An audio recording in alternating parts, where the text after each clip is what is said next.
Welcome to the Master Passive Income Show. My name is Dustin Heiner, and I'm here to help you get financial independence, quit that JOB, that just overbooked job, by investing in real estate so you never ever have to work a job again. Today, I'm super excited and pumped to talk to a fantastic real estate investor who's been doing lots and lots of deals. That's the thing that a lot of us investors are looking for right now is deals and how to get them, how to, even if you need to wholesale them to make some money, flip them, and then also buy them as a rental property, put them in our portfolio. I am super pumped to bring on a fantastic investor who is local in the St. Louis area in Missouri, where our RoopCon, Real Estate Wealth Builders Conference, is going to be there in 2024 in March. And so I'm super pumped to bring Sam Primm on the show. Sam, thank you so much for being on the show, man. I appreciate you having me, Dustin. And we were chatting before, and then as soon as we went live, you got this radio voice, a little bit of a tweak, and I love it. Super. I like it a lot. Awesome, buddy. No, I really enjoy podcasting. It's a lot of fun. And plus, I feel like, because I listen to podcasts, and I know you have your own podcast too. Oh, Faster Freedom podcast, right? And so everybody definitely need to check out Sam's podcast. But yeah, it's enjoyable for me to have podcasts. But let's talk a little bit about what you do in your real estate investing business. And then after we get through that, I want to talk a bit about your background so we understand how you got here. But first, what do you do in your real estate investing business that our listeners can grab a hold of? Like I said, a lot of my students and a lot of listeners are like, man, how do we get deals in this market right now? Yeah, deals can be tough to come by. I think there's a shortage of housing everywhere, whether we're talking distressed or fixed up, however it looks. So, we buy about 250 to 300 houses a year, all here local in St. Louis. We do a lot of networking, and we buy a lot of houses for zero actual dollar cost. And then we spend, 50 to 60 grand a month on marketing. So we can really dig into how we find these deals and how we, negotiate them, and certain strategies and certain things we do to get them to come across our plate. Because if you get a good deal at a good price, you'll be able to figure out the best way to monetize it. You can flip it, you can wholesale it, and keep it as a rental, whatever makes sense for you. It's just getting those deals is the hard part. Yeah, we definitely love passive income. That's the main goal. And I don't like wholesaling and flipping as a main business model personally, because once I sell the property, I don't make any more money. I have to do it over and over again. But I love your model too, your business model, because you got to get deals in order to get rental properties. But at the same time, there are really good deals that you can make money that you can help you buy and hold on to long-term properties, which is fantastic. Now, how did you get into, right now you're flipping like 50 properties, you're wholesaling 150 properties, like you're doing a lot every single year, but you didn't start there.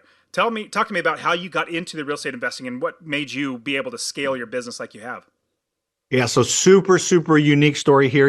That there's a book I read called Rich Dad Poor Dad. You probably never heard of it, but it's a cool book to check out. I think it's not very many people have read it, but no. I graduated college and was in quote unquote the real world. Had a full-time job, and I read Rich Dad Poor Dad.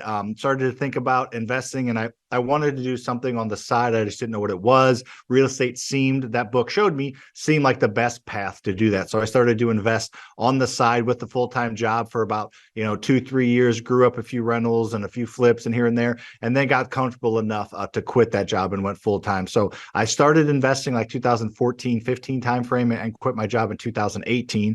And I started with just one single family rental property. I thought that I was going to flip it because I thought you had to put 20% down on every rental property that you bought, so I didn't have enough money to put down on a rental property, extra cash. So I just thought I'll flip this house, use a private lender. I remember watching the HGTV shows. I knew you could borrow money to flip houses. I didn't know about the long-term refinancing and cash outs and things like that. So I bought a property with a private lender's money, and my plan was in the middle of the rehab was to flip it and make 25-30 grand and put that money down on a rental. But during that process, I found out about cash out refinances and 80% loans and all that stuff. So I ended up keeping that property. And then the next 6 or 7 I did were single family rentals that I ended up keeping. And then I discovered wholesaling. Then I discovered, if this one doesn't cash flow, I might as well just sell it and still make money on it. So I knew a little bit and read a little bit, but I learned about 98% of it by actually doing it and screwing up and falling and figuring out how to get up and keep moving forward.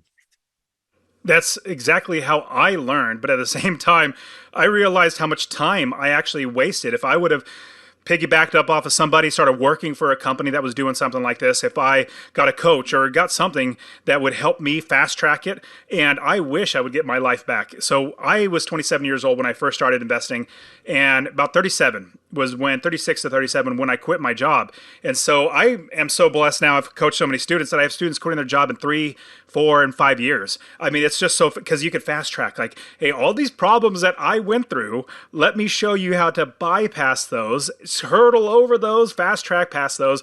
I love it. Now, one thing that I know my students would, and an audience would love to know, is how do, because if you've wholesaled hundreds of properties a year and flip hundreds of properties a year, it seems like deal flow is not that big of an issue for you, which is phenomenal. Now, would you mind sharing what area of the country? Is it in St. Louis, or, outside area, or is it someplace else? And then how do you get started getting that deal flow coming in? Because we look for wholesalers, but what if you want to do that yourself?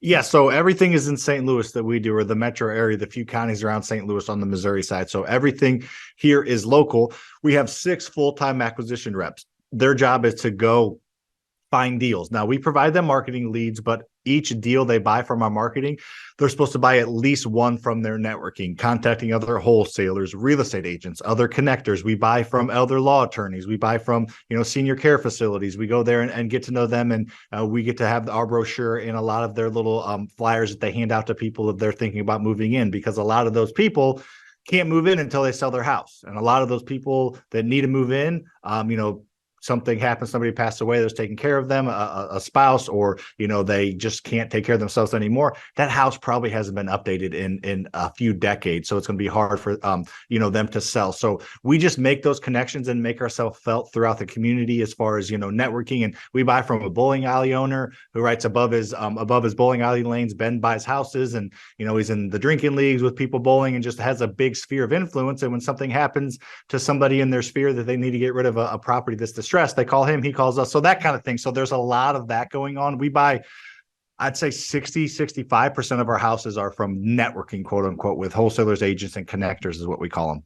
But then the other 35% is from marketing. Now, I think you mentioned that you tell your students and followers and listeners to talk to wholesalers. And that's what I would say. If you're looking to buy 5 houses or less a year, I would do it all through networking. You don't waste your money on marketing that if you don't have enough to follow through and be continuous with it and do it every month. So I'm not to have too much of a data dump here, but I would focus on the networking because you're going to build relationships that will bring you deals continuously over the years to come. But if you're going to be spending some money, we've dabbled in TV, we do direct mail, we do pay per lead. We just hired a call center to start doing some calling. We have the pay per click stuff, Facebook ads. So we do a little bit of everything. For new investors, I usually tell them, if they want to start to take control of their lead flow, a couple of different things. One would be to drive for dollars. When you're driving around on your way to work, just take a different way to work every day, take a different way home every day, and 10, 15 minutes extra a day just to get a handful of potential properties that you want to buy because you drove by them and you saw the condition, and use a Deal Machine app or something like that for that. That's a great way to spend a little bit of time. And then bandit signs are really good. Those 2-foot by 3-foot signs. You say that we buy house on the side of the road. Those are, you don't want to put your cell phone on it. Use a Google number, but or you can get them printed out, or you can get them blank and write Sharpie on them. But those will get calls and those get leads. So those are that kind of the 2 entry level things I tell people because they don't cost a ton of money. But if someone's willing to spend some money, the next route I would probably go would be either Facebook ads or direct mail. They need continuous. You can't do them for 1 month. You got to do them for 6 months or a year to get a result. So not everybody has that much money to spend or has that much patience to wait it out until the deals start flowing in. And with those, like the marketing style, because I definitely want to go back into networking just a little bit, but just quickly looking at the marketing style, the marketing does cost money. I mean, you can't just, I don't think you can. I mean, some people probably get lucky, but if you just say, I'm going to do one mail campaign, direct mail campaign, I'm just going to do one and then hope to get a deal, like that's going to be hard. I mean, it's not impossible, but it's follow up. You have to be able to follow up. Most people might just throw it away. Maybe they, like 3 weeks later, they get that same exact mailer and they're like, and it hits them right in the right spot. Like they're at the right time. They like, I really can look at it and I really might want to sell. But you got to do it over and over again, especially Facebook marketing ads. Oh my goodness. That's a black hole of money. I think Facebook marketing for me personally. Okay. So with the idea of marketing and having somebody like a wholesaler, because I love working with wholesalers. I talked about this originally. In order to find wholesalers, a lot of my students say, well, it's hard to find good wholesalers. It's easy for anybody to say, yes, I'm a wholesaler, but if they don't get deals, then they're not really a wholesaler. Maybe they get one or two a year that just don't fit. But if you're doing 100 plus deals a year, that is somebody that's actually doing a lot of good work that brings deals in. So in the networking space, my students, we love buy and hold. We don't necessarily want to do all of the work to find the properties. How do we find a good wholesaler and start working with that one wholesaler or multiple wholesalers? Yeah, piggyback one thing on your direct mail thing. We get almost an exact same amount of leads from our first letter, second letter, third letter, fourth letter, and fifth letter. So you cannot do it one time. Our last 3 direct mail buys have been from letter 4s and letter 5. So you have to, or postcard 4s and 5s. So we split test. So yeah, you have to continually do it. You're right. And then as far as getting to know wholesalers, so there's good news and there's bad news. The bad news is, if you want to find, I always tell people, find 5 good wholesalers that have continuous deal flow that you befriend and are friends in and outside of business. But you're probably going to have to go through 25 to 30 because there's so many people that say, I'm a wholesaler. They are trying to daisy chain or wholesale a wholesale property to you. They don't really spend money on marketing. They don't get good deals. They're just wasting your time and everybody's time. And unfortunately, you're going to have to go through those. So I tell people, spend the next 6 months. You're probably going to have to attempt to befriend 20 to 30 wholesalers, but you can get 5 good ones out of that you connect with. You have kids that are a similar age. You have the same sports team you follow, whatever it is. Get to know those wholesalers at a little bit deeper of a level, because if they're a good wholesaler, they already have a stable of probably pretty good cash buyers that they bring their deals to already. And then anything you see, especially at first, or you see blasted on an email blast or a Facebook group, is probably one that's been shopped already to their key buyer network. And that doesn't mean that there aren't good deals there, because there are for sure, but they're just maybe a little bit fewer and farther in between. So get to know many wholesalers. How do you do that? Google it. You Google house buying companies in St. Louis, Faster House Buying Company will be right there near the top. And guess what? We wholesale 200 to 250 houses a year to people that turn around and make money on them. Not every deal is a home run, but we sell home runs. The last 2 houses that my students bought from us, they made 40 on a flip. They made 45 grand on the flip. And the other one is cash flowing $280 a month with today's interest rate. So other marketing companies like mine, we're one of the bigger ones in St. Louis, but every market has them. Get to know those big companies and get to know their dispo agents and befriend them. And maybe they'll shoot you the hot leads, or they'll have a deal that their buyers are looking on that they know you like to buy in this area because you befriended them. And they'll maybe try to back into a deal knowing that you're the buyer. So that's the simplest way, I think, that not many people actually utilize. And then those bandit signs you see on the side of the road that I mentioned, those are wholesalers. So if you're not driving, snap a picture of them, call them and text them and get to know them. Going to your local meetups is a great place to go, because you can go on Facebook groups and there's good wholesalers and knuckleheads on there and all those things, right? But if you're at a meetup, somebody got in their car, they drove, they went somewhere, they didn't really know somebody, they're just more skin in the game, they're more likely to take action, and you're meeting them in person and shaking their hand or giving them a fist bump. So we have a local meetup in St. Louis, 30 to 40 wholesalers come every single month. We have 250 people come every month. So anyways, not to give too long-winded of an answer, I think those are the first 2 or 3 places I would go to start to develop that relationship, but knowing it's going to take a little bit of time. You can't do this for 60 days and give up and you didn't get a house. You got to stick with it. I love that. And I'm 100% right. And I know all of my businesses, I literally have 5 businesses that make me money, but all of them, they grow so much better when I network, when I work with other people. If you start thinking, because I used to think this exact same way when I was first started investing in real estate. I come from a team sport atmosphere. I played sports all my life, and I was always like, it's a competition. You can't help other people. Like, if they take a deal from you, it's not one. But that was the worst at all. Like, that mindset literally held me back so much than if I were working with other people. As I grow and work with other people, man, my businesses grow so much more. Okay, so I know that my students are also thinking, maybe I could wholesale. Maybe I could start that wholesale business where I start getting cash flow coming in, and then I can cherry pick really good properties. Let's say I get 15 properties a year, and then maybe I keep 1 or 2 of them, but I'm taking that rest of the money that I make selling those properties to an investor, taking that money to then buy it or even provide for my family. So if somebody wanted to start or basically get into wholesaling, what is the best direction? Now we covered networking. We have to network. If you're not networking, you're missing out on everything. But from there, do we also have to spend a lot of money? Is there like any fast track or any quick ways to really start making a good headway in wholesaling?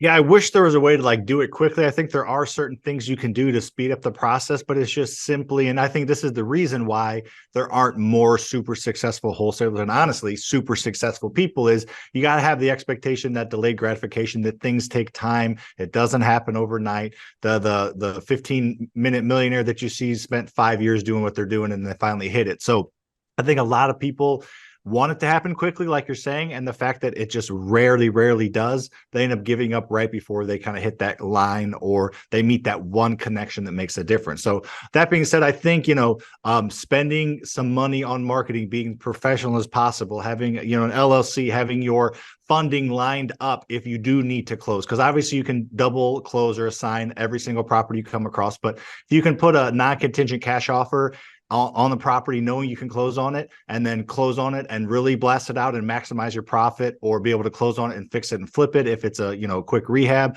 or just be able to close on it because you can't get access to get enough people in it to get the highest number possible. So I think having some funding lined up via local private money, local hard money is huge, or if you have your own money like a home equity line of credit or something like that. So I think having some funding lined up will differentiate you and will allow you to put more attractive offers in front of sellers as well as other wholesalers, because we buy a lot from wholesalers and we turn around and we flip it, or we turn around and then wholesale it again after we close on it or something like that. And they know that. They know what we are. We're a well-known name in St. Louis. So I think having some money is something that a lot of people don't think about trying to get. It doesn't have to be your own cash. And then that marketing thing, picking maybe one or two channels. I think the worst thing you can do is create a website, pay someone to do some SEO on it, pay PPC, Google AdWords, spend $500 on Facebook, spend $2,000 on direct mail, and just spend your money in all these different places. I would think pick one or two channels, whether that be direct mail or Facebook ads, or pay per leads is the thing that we've actually taken advantage of. Last month we bought 6 houses from a pay per lead provider. It's just somebody that finds the lead, and then they sell you the lead for like $300-400 or something like that. And if it's a horrible lead, you can't get a hold of them, they'll all refund you usually. But it's something that you're getting leads from. It's probably more than you getting it on your own, but it's very reasonable. So I think just picking a lane or two and going a little bit deeper before you go wide. And then again, something not a lot of people think of, but I think having some funding in the background can help kind of be your little ace in the hole. Everybody, definitely, you need to listen exactly what he said. The biggest one that I took, when there's lots of that, like you could definitely rewind and listen to lots of great information that Sam gave us. But a big one is, don't do everything. Like I would suggest, if you're definitely create a website that just has a website, you want a presence, you want to have an LLC, you want to have something that send people to. But I would suggest be an expert, like get to be an expert, let's say at one thing. Let's say it's direct mail, or if you're getting leads, whatever it might be. I want you to be so good at that. You're so good that once you become expert at that, you are then move on to something else. Because if you shotgun and try to do everything all at once, you're going to be spending lots and lots of money, and you're not going to learn how to really dial in that one way that you're supposed to do it. And you're going to be floundering around, in my opinion. So that's what I would do. It sounds like Sam is the same. Now, Sam, a big thing that a lot of people, they get nervous. Okay, they get a lead. Then what? Like we negotiate. Let me call them up. Like, do we go visit their house? What if we're out of state? So then the getting that under contract, it's always like, well, how do I actually get it so that I can then sell it to somebody else? Like, well, there's a few steps in there. It's really not that hard, but walk us through that. So if you're going to get a property in wholesaling, you're wanting to potentially sell it, there's wholesale contracts that are out there that are decent. You can Google them, look them up. My suggestion would be to get a wholesale contract from a local investor that in the area that you befriended and met at a meetup, somebody that kind of has been through it before, rather than create one on your own.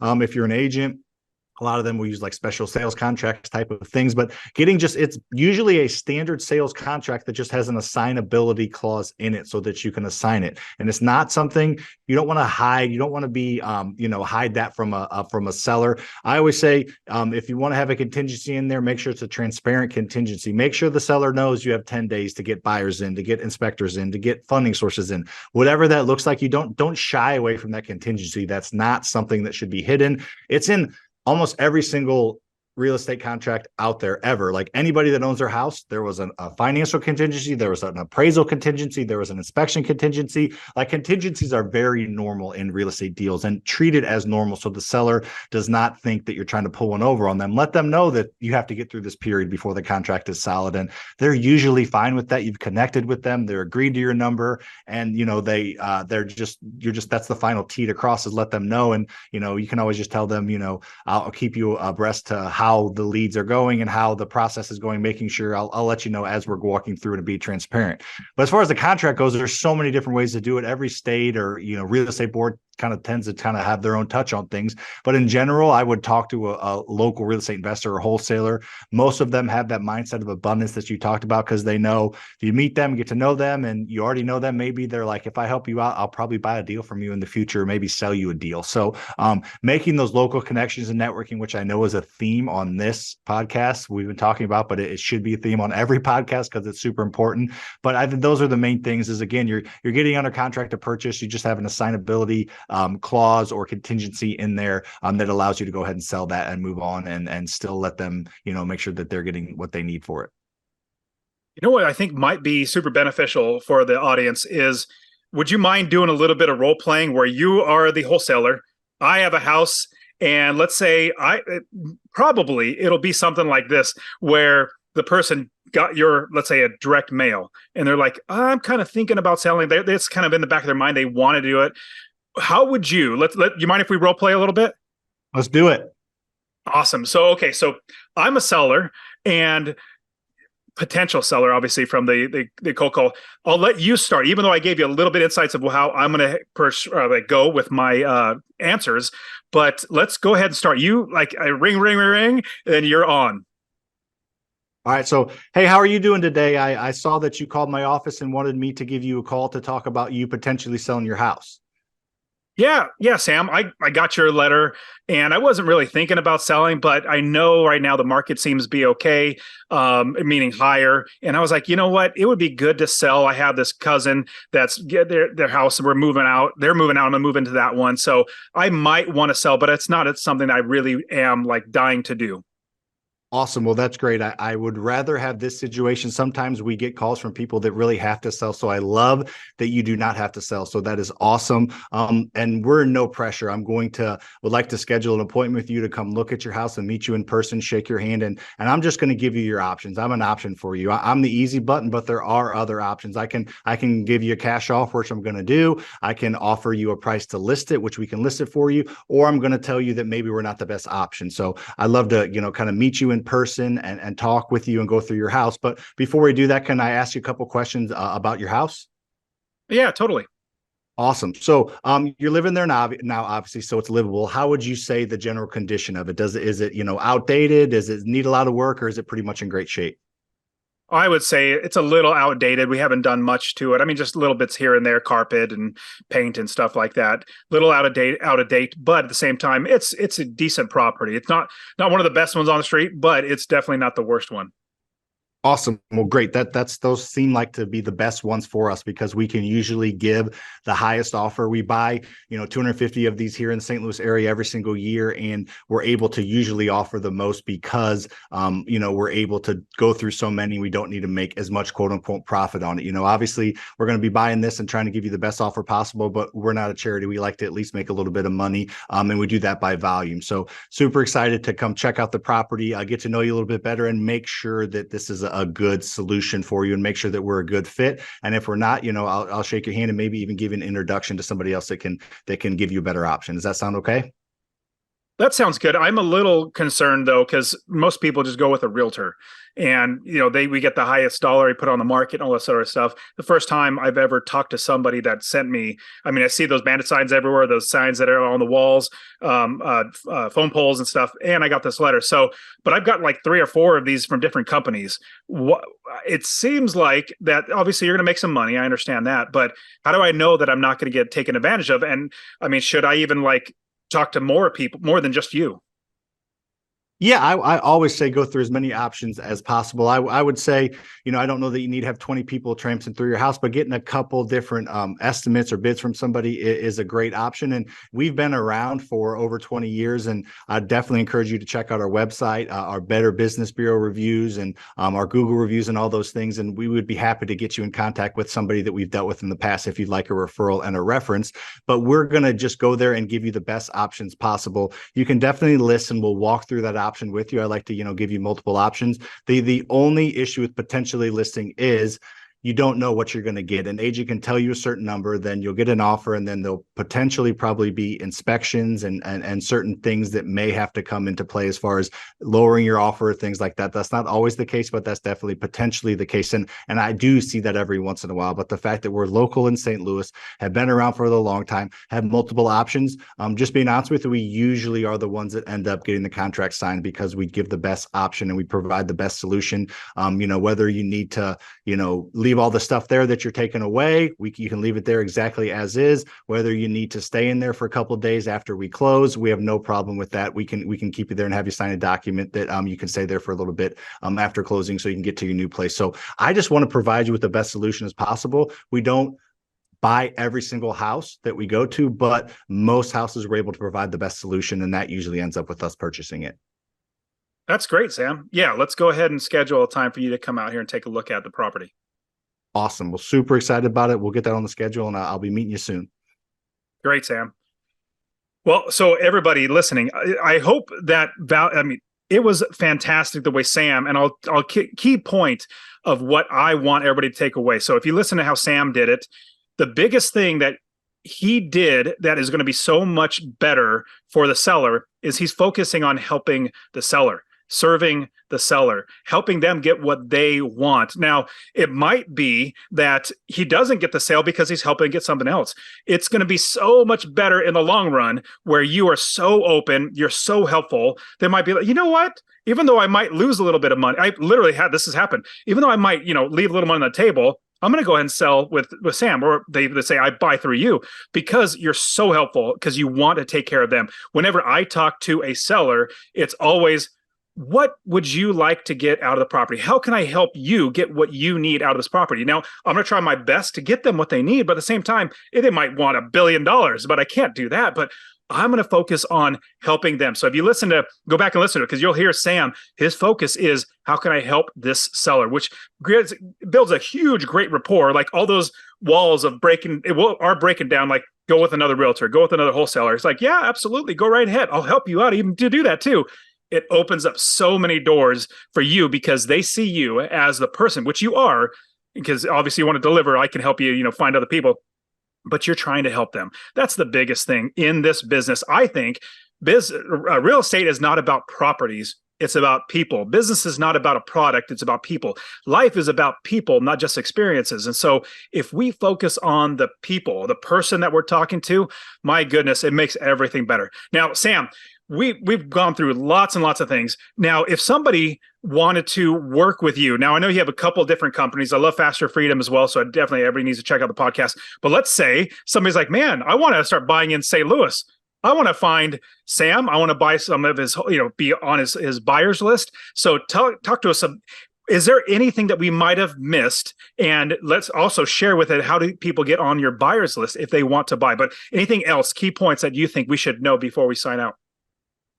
No, I don't think so. I think you said it really well. I think providing solutions, and we have bought so many houses that were not the highest offer because we provide solutions and are okay with them seeing other people, talking to other people. And we had one family that we bought a house from, and we've gotten 4 referrals from that family. And we bought all 4 houses, a cousin, a neighbor, I don't remember all the connections, but you help these people out. And usually it's one and done in this business, but it doesn't have to be if you develop relationships with the people. So I think you said it great. And then, if you're in St. Louis, our local company is Faster House. But if you want to get on our buyers list, it's Faster Deals, fasterdeals.com. So, the Faster Freedom, Faster House, Faster Deals, you get the whole Faster, the little background branding. But yeah, Faster Deals would be local. And if you're St. Louis, again, if you're local, we have a meetup here the third Thursday of every month. It's the biggest in town, and we love to provide value there. So I think you kind of nailed it all. I don't think I have a ton to add beyond all that. That's terrific. Well, since we're going to be at St. Louis or in St. Louis in March of 2024. I'm super pumped to get out there and meet you and have you come be out at RubeCon as well. So it's going to be so fantastic. I know there, like a lot of my students in the audience, we're going to be devouring all this. Now, there's so much more that you can share. Talk to us or tell us, how can people find you online, maybe listen to your podcast, or even possibly work with you else on Faster Freedom and everything else? Yeah, just I would just encourage you to just follow me on whatever social media platform you're on. I do a lot of social media. That's kind of about 75% what I do. So whatever platform you're on, just go search Sam Faster Freedom or Sam Primm, and my name will probably pop up. So go ahead and just follow me there. And then if you want to send me messages on Instagram, I'm still the one that answers those a majority of the time. So I will be in there answering questions, and I can point you in the right direction or try to help you out in any way possible. And I do have a mentorship and things like that. But I'd say in general, check out my social media and kind of get to know me a little bit better first. And then if that's something you want to do, then we can chat about that in the future. But I think it's best to kind of get to know each other a little bit first and make sure that what I teach and how I teach is going to work best, because I love to get students. We have 1,300 students that own over 200 million in real estate, but I want students that like how I teach things and are going to take action. I don't need the mentorship sign up fee if you're not going to take action. I'd rather just have you hold on to it. Love it. Sam, thank you so much for coming on the show, bringing lots and lots of value. Look forward to hanging out with you in St. Louis in March of 2024. Awesome, man. Appreciate it.